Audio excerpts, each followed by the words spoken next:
it's Camden and we are visiting Dijon today. On a long bank holiday weekend in May, my boyfriend and I decided to take a long weekend trip to Bourgogne, the Burgundy region of France.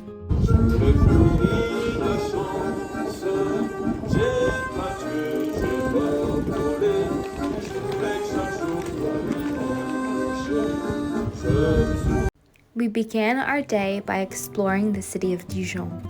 I had been to Dijon once before for La Foire Gastronomique, which is an international food festival.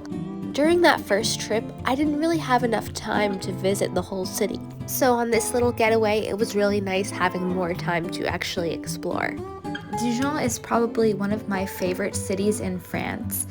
Not only is the architecture beautiful, the history is interesting, the food is delicious, but the people we interacted with were really nice as well. So our first morning here, we stored our luggage at the train station and we decided to just walk around until it was time to check into our Airbnb.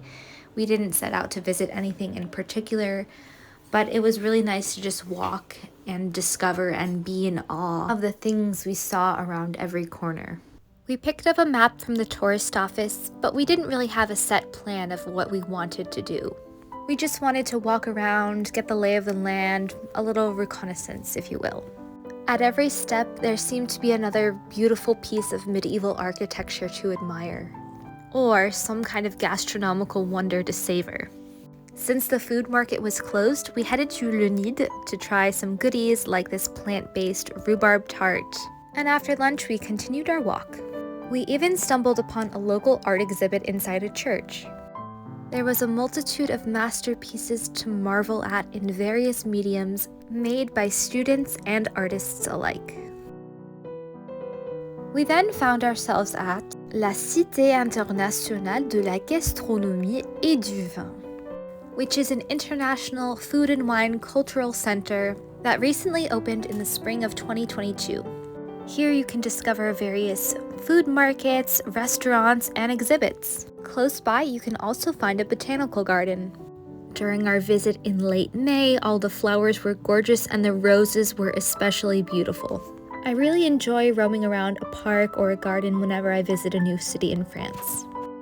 After a morning of travel and walking around all day, we headed back to our Airbnb to rest, and my boyfriend tried a local cheese called Époisse. Alright, so we are headed to Beaune, which is in the Burgundy wine country, and we almost didn't go because the SNCF app was saying all of the trains were full, and we had looked around 11 p.m. last night and there were still all the trains available, but this morning all full, and we're like, what happened? So we actually just went to the train station just to see, and we went to one of the machines, not the touch screen, but the older machines for the TER pied. de concession de bourgogne-franche-comté vous souhaite la bienvenue à bord de cette TER à destination de Lyon. Pardieu, ce train desservira des gares de Beaune, Chany, Chalon-sur-Saône, Tournu, Mâcon-Ville, Belleville-sur-Saône, Villefranche-sur-Saône, Saint-Germain-en-Laye. Yes, so we went to the machines that just sell the TER tickets, which are the regional train tickets, and we got some, and the train is not full at all. I didn't quite know what to expect when visiting Beaune. However, when we stepped out of the train station and started walking down its charming streets, I was falling in love. Because this trip was somewhat spontaneous, we didn't have anything booked in advance. However, we were still able to wait in line and get tickets to visit l'Hôtel Dieu.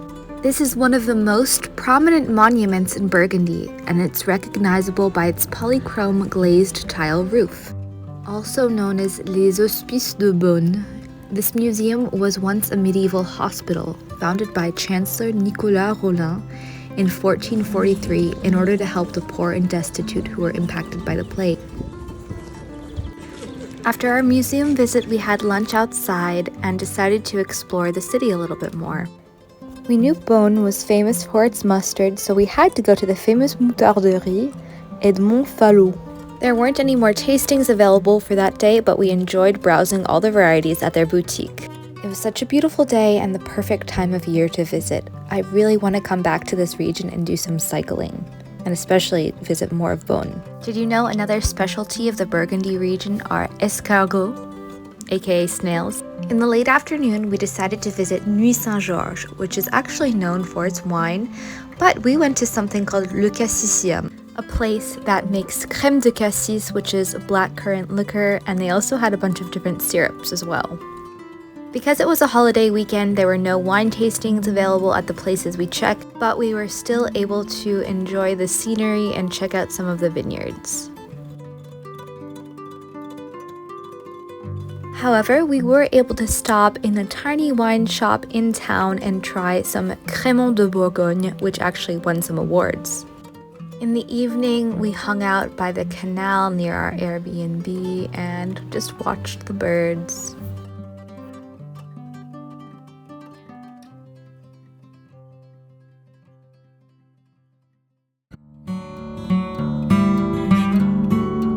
Before heading out on another day trip, we stopped by Les Halles Centrales for a little treat. My Frenchie had escargot, and I had a kir, a cocktail made with crème de cassis and white wine. We originally wanted to take a day trip to Franche-Comté, a region where I had lived before, and visit a city like Besançon or Dole. However, there was a big train strike that day, so we had to come up with a plan B. Luckily, we had picked up a few maps from the tourist office when we first arrived in the region.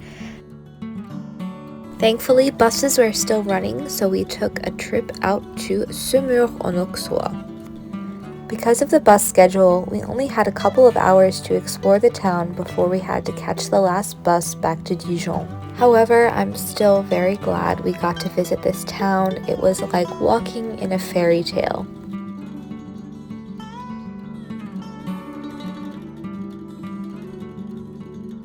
We arrived back in Dijon in the late afternoon and decided to head to the boutique Maille to try some of their mustard.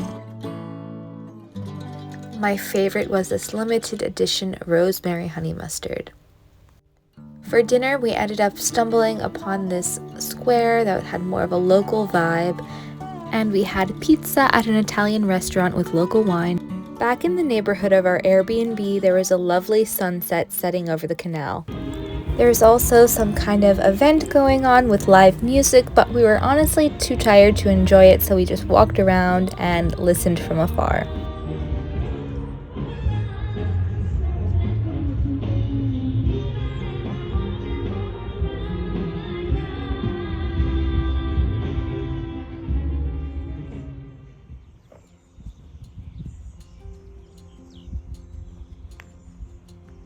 When I travel, getting out into nature is really important for me, so on our last day, we decided to go for a hike. From Dijon, we took a tram to a nearby town that gave us access to trails that led us through villages and vineyards. Even though I've been living in France for several years now, I still get excited when I see vineyards. They also bring back memories of when I lived in the south of France and would cycle to the beach and there would be grapevines on the side of the road. When it was lunchtime, we found the perfect picnic table with a view over the vineyards. During my time here in France, I've been able to learn a little bit about wine through museums, restaurants, and tastings at wineries, of course. I've learned just how the region and the soil composition and conditions, or terroir as the French say, affect the taste in addition to the aging process. When I ordered a glass of Chardonnay, which actually comes from this region of France, I was a little surprised because it tasted so different than a Chardonnay I had in California, which is known for its oaky and buttery flavor. Then I realized, oh, of course, the region and the way they age the wine is going to impact the taste. It's not all about the type of grape they use. Because it was a bit overcast on our hike, we couldn't see the views of the Alps, but we still enjoyed the fresh air and exploring these little wine villages. This was such a lovely long weekend trip, and I can't wait to explore more of Burgundy in the future. Thank you all so much for watching, and let me know in the comments if you've ever been to Burgundy before or if it's on your bucket list, and where do you think I should travel in France next? À la prochaine!